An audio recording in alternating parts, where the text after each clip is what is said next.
ہمارا دین ہمیں حیا کا درس دیتا ہے، حیا کا سبق دیتا ہے اور ہمیں پردے کی ترغیب کرتا ہے، اور اس کے احکام عرب کے شعراء کے قصائد سے ہم نے اخذ نہیں کیے ہیں، پردے کے احکام ہم نے قرآن سے اخذ کیے ہیں۔ قل للمؤمنین یغضوا من ابصارہم ویحفظوا فروجہم، اے محبوب مومن مردوں کو خطاب کرتے ہوئے آپ ارشاد فرمائیے کہ یہ اپنی نگاہوں کو نیچا رکھیں اور اپنی شرم گاہوں کی حفاظت کریں۔ اللہ کے محبوب نے ارشاد فرمایا کہ جو اپنے دو جبڑوں کے درمیان یعنی زبان اور دو ٹانگوں کے درمیان پارسائی کی جگہ ان دو چیزوں کی مجھے ضمانت دے دے، میں محمد انہیں جنت کی ضمانت دیتا ہوں صلی اللہ علیہ وآلہ وسلم۔ تو فرمایا کہ یہ ان کے لیے بہت ستھرا ہے، بے شک اللہ کو ان کے کاموں کی خبر ہے، تم کبھی بھی اس سے مخفی نہیں رہ سکتے، تمہارا کوئی عمل اس سے پوشیدہ نہیں رہ سکتا۔ یہ حکم مردوں کے لیے تھا کہ نگاہوں کو نیچا رکھیں اور اپنی پارسائی کی حفاظت کریں، یہ ان کی ستھرائی کا ذریعہ ہے، ان کے باطن کی پاکیزگی کا سامان ہے۔ جب نظر پاک ہو جاتی ہے تو پھر دل پاک ہو جاتا ہے۔ 40 دن تک جو شخص اپنی نگاہ کو مکمل پاک کر لے اس کو نماز کا حظ آنا شروع ہو جاتا ہے، اس کا سرور آنا شروع ہو جاتا ہے، اس کی کیفیت آنی نہیں۔ 40 دن بڑے نہیں ہوتے، یہ مشق کر کے دیکھنی چاہیے۔ تو اس لیے جب نظر پاک ہوتی ہے تو عبادات میں حظ، لطف اور سرور ملتا ہے۔ نظر پاک ہوتی ہے تو پھر خیال بھی پاکیزہ ہوتے ہیں، نظر پاک ہوتی ہے تو پھر سوچیں بھی مثبت آتی ہیں۔ وَقُلْ لِلْمُؤْمِنَاتِ، اور اے حبیب اہل ایمان عورتوں سے فرمائیے، انہیں حکم دیجیے، یغضضن من ابصارہن، کہ وہ بھی اپنی نظروں کو نیچے رکھیں، اپنی نظروں کی حفاظت کریں۔ مرد تو اپنی نظر کی حفاظت کرے، اور اس کے لیے ایک طرح سے آسان بھی ہے کہ عورت پردہ کرتی ہے تو جو عورت نہیں پردہ کرتی وہاں اس کو کنٹرول کرنا پڑے گا، لیکن مرد کے چہرے پہ پردہ تو نہیں ہوتا،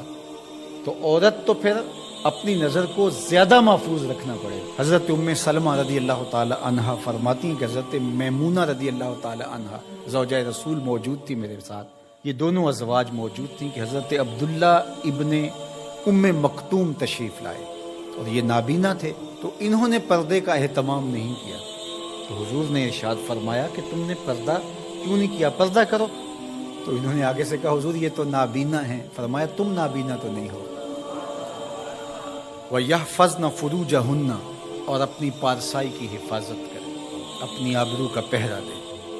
عورت کے لیے بہترین عمل اور بہترین وظیفہ اور بہترین عبادت اپنی آبرو کو بچانا اور آبرو کی حفاظت کرنا۔ وَلَا يُبْدِينَ زِينَتَهُنَّ، اور اپنی زینت کو ظاہر نہ کریں، إِلَّا لِبُعُولَتِهِنَّ، مگر اپنے شوہروں کے لیے۔ یہاں تک ارشاد فرمایا، یہ حدیث رسول ہو تو شاید کوئی جدید مفکر کہہ دے کہ یہ ضعیف ہے، یہ قرآن ہے، سنیے ذرا۔ وَلَا يَضْرِبْنَ بِأَرْجُلِهِنَّ لِيُعْلَمَ مَا يُخْفِينَ مِنْ زِينَتِهِنَّ، عورت اپنے گھر کی چار دیواری میں اتنے زور سے قدم نہ رکھے کہ اس کے پاؤں میں پڑی ہوئی پازیب کی آواز گلی میں گزرتے ہوئے غیر مرد کے کانوں تک پہنچے۔ یہ قرآن ہے، حالانکہ گلی سے گزرتے ہوئے مرد کو کیا پتا کہ جس کے پاؤں میں پڑے ہوئے پازیب کی چھنکار کی آواز باہر آ رہی ہے وہ بوڑھی خاتون ہے